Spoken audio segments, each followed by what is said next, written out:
అమ్మా అందరు తాగుతారు ఊర్లే, నీ కొడుకే కాదు ప్రపంచం అందరు తాగుతారు.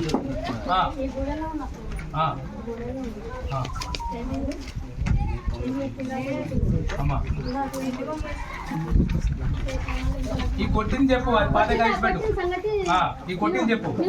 ఆ ఊర్లో అన్ని ఉంటాయి, విడాకులు, తాగుడు, గీడు, ప్రతి ఒక్కరికి ఉన్నాయి.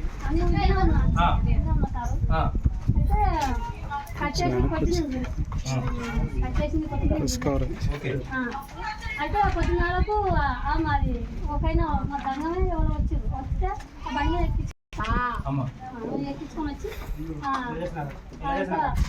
అది మాకు వచ్చారట, ఊరో వచ్చారట, ఊరో బాగా పెట్టారు. ఏమో ఎవరెవరో ఇక నేను ఎవరెవరో వచ్చారు, వచ్చారట ఎవరెవరో వచ్చారట, బాగా చాలా మంది వచ్చారట.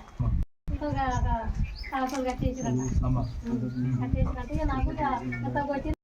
ఏ ఊర్లో కట్టేసిరు? అయితే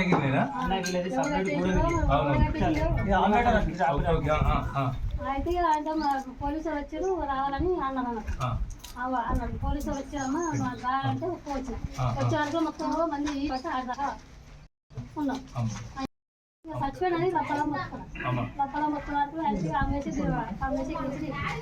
ఎక్కితే ఇక బాగా దెబ్బలు నాకినాయి.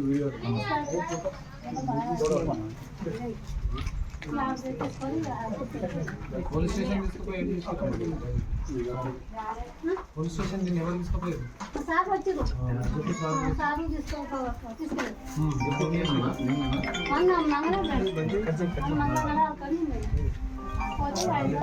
సైలెంట్ పెట్టుకో బాబు.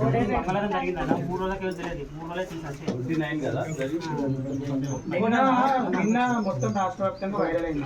ఉదయం మేము ఏం చేసినాం, మార్నింగ్ ఈ వీడియోలు అన్ని పోస్ట్ చేసాం గ్రూప్లలో, అన్ని గ్రూప్లలో పోస్ట్ చేసాం. అప్పటికే దీని మీద అంటే ఎవరెవరు ఉన్నారు అనేది విలేజ్లోకి వెళ్ళి ఎంఆర్పిఎస్ మేము కొంతమంది వెళ్ళి ఎంక్వైరీ చేస్తే పలానా ఉన్నారు అన్న తర్వాత కంప్లీట్ ఈ వీడియోలో ఎవరెవరు ఉన్నారని ఐడెంటిఫై చేసి సిఐ గారిని సాయంత్రం అందరం కలిసి మళ్ళీ కలిసాం. సిఐ గారు ఏం చేశారంటే దీని మీద నీళ్ళు కార్చొద్దు, 100% ఇది దుర్మార్గమైన చర్య, ఎస్సీ ఎస్టీ కేసు పెట్టాల్సింది అని చెప్పేసి అంటే ఈమెను ఆల్రెడీ హ్యాండ్ ఓవర్లో తీసుకున్నారు. ఈమె కోసం వెతికినాం, మేము వీళ్ళ కొడుకు కోసం కూడా వెతికినాం. ఏం జరిగిందని తెలుసుకుందామండి. వీళ్ళ ఆల్రెడీ పోలీసులు వాళ్ళ మా హ్యాండ్ ఓవర్లో ఉందని సిఐ గారు చెప్పింది. అంతే కదండి, చట్టం ఇది జరిగింది. ఈరోజు మనం అందరం వచ్చిన తర్వాత ఈ సంఘటన మళ్ళీ అందరం